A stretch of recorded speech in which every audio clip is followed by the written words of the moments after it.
If your people don't know how they're doing, they'll assume the worst. In the absence of information, people will always make up a story, and the story will always be bad. Think about Pete, GSM, sitting in his tower, arms crossed, looking out over his floor and watching one of his top new guys half-ass another delivery. Inside, he was just fuming, but deep down inside, he knew it was his fault. He'd never actually sat down and specifically shown him what a great delivery looked like. He just kind of assumed they'd figure it out and, get it from the osmosis, watching everybody else. Have you ever done anything like that?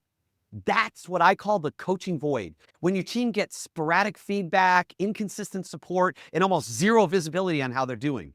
What that creates is a sense of doubt, confusion, uncertainty, and worst of all, disengagement.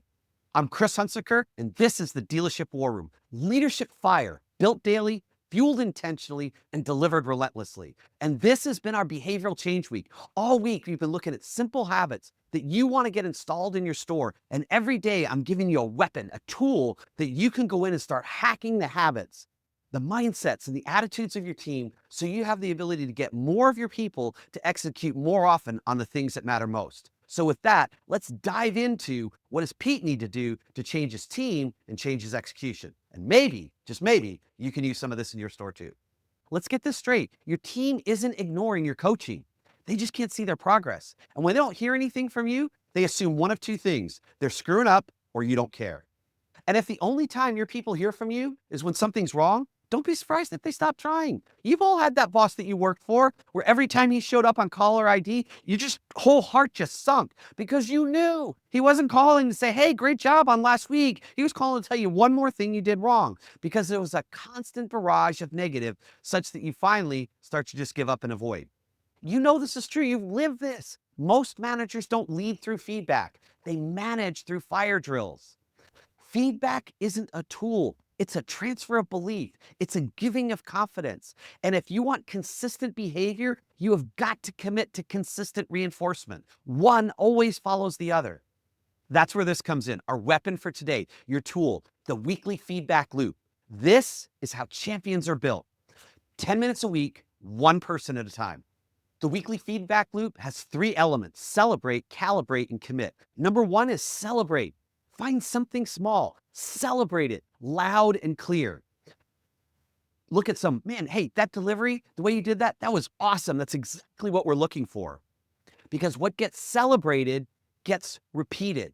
What gets ignored gets erased. And that is exactly your job, to repeat what's excellent and erase what isn't. 2 is calibrate. One piece of coaching, not a rant, a simple redirect. Hey, next time you do this, maybe you just tighten this up just a bit. Simple, small, executable. Calibrate. Number 3, commit. Ask, what's one thing you're going to focus on next week, and let them talk. Let them create it. Let them own it. This is an adult to adult conversation, not a parent to a child getting them to clean their room. Then write it down. And then next week, that's the follow-up. That's how we're going to start to create a loop. 10 minutes every week, one person at a time. That's the power of the weekly feedback loop. That's why it's a weapon, because it turns feedback into fuel. Let's go back to Pete, my GSM, standing at the tower getting all upset. When I shared this with him, he got it. Those clicked for him. He could absolutely see how that could go through. So he pulled 3 of his team members together and started right away there. 10 minutes, one-on-one each week. At the end of 3 weeks, 2 of them had already shifted behavior that they've been struggling with for months. Why? Because they felt seen, coached, and supported. It was consistent, not random. If you can do that, they need to bring the celebrate, the calibrate, and then finally the commit, and you add consistency and focus, and all of a sudden you have a recipe for executable attention. You have a way to absolutely move people from A to B to C and start repeating the behaviors, habits, mindsets, and attitudes that you most need in your store. Today's War Room Challenge is simple. Kill the coaching void. Pick one person on your team, celebrate one win, calibrate one behavior, and commit to one next step. And then loop back next week and coach. Fill that coaching void and build that consistency.